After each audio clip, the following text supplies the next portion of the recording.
भाई साहब आपका शुभ नाम क्या है और कहाँ से आते हैं? मैं मेरा नाम विनोद कौशिक है और मैं गांव चिटाना से ही हूँ।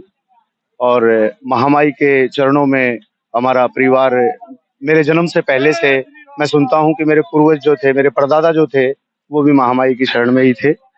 और महामाई का जो हार श्रृंगार। किस्सा सुनाओ ना जरा हमारे को जरा। क्या माता छिटाने वाली का जो ऐतिहासिक दृष्टिकोण से क्या जो है ना स्वरूप रहा है?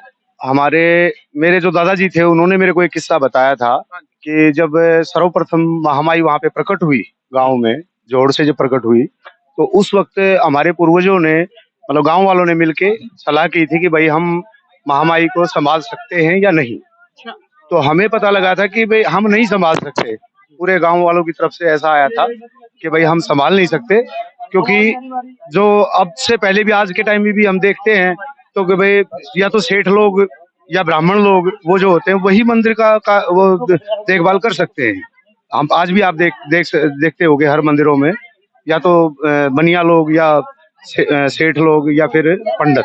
पंडित भी सिर्फ पूजा पाठ कर सकता है, मंदिर को नहीं संभाल सकता, जैसा हमने सुना। तो महामाई को यहाँ पे हलवाई अट्टे में सौंप दिया गया, लाला हरद्वारी लाल जी को। तो उनको जब सौंपा गया तो यही बोल के सौंपा गया था कि भाई हम माता रानी को आपके सुपुर्द करते हैं और हमें माई के दर्शन की अभिलाषा है। तो महामाई ने हमें, मतलब किसी भगत में दर्शन देकर उन्होंने, महामाई ने खुद बोला था कि बेटा मैं 1.5 दिन के लिए आपके गांव में आऊंगी। हाँ, छठ को रात को मैं वहां पहुंचूंगी, सप्तमी को मेरा मेला लगेगा, अष्टमी को दोपहर तक मैं रुकूंगी, दोपहर के बाद मेरे विदा हो जाएगी। तो ऐसा ही कार्य चलता रहा। अभी कुछ मनमुटाव गांव वालों के साथ शहर वालों का कोई हो गया, वो जो भी ठीक है, वो है आपस की, सब लोगों की अपनी अपनी समझ है। तो हम महामाई की चरण में आज भी उसी भाव से हैं, कल भी उसी भाव से थे और आगे भी। मैं तो, ये मेरा बेटा है अभी जो अभी पास खड़ा था, मैं तो अपने बच्चों के साथ यही है। हमारी माई ये भी वही है और वो भी वही है। हमें इस चीज से कोई वो नहीं है कि ये माता वो नहीं है, ये उसकी परछाई है।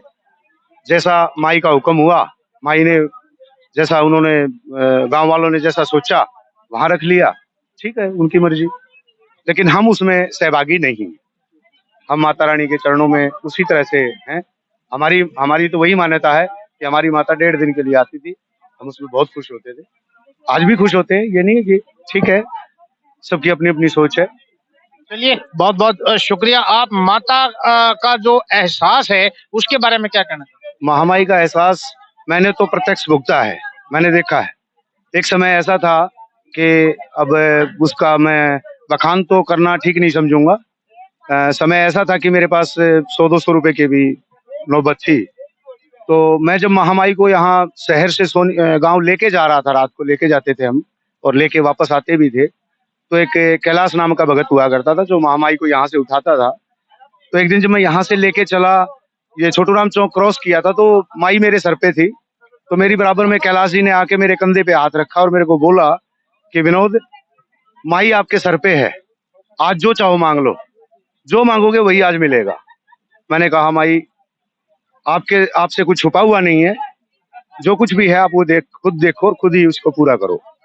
और ज्यादा से ज्यादा दूसरी छमाई मेरे ऊपर से आई थी कि मेरे ही मुंह से महामाई ने ये कहलवा दिया था, माँ मेरे को बहुत दे दिया, अब दूसरे भक्तों की बारी है।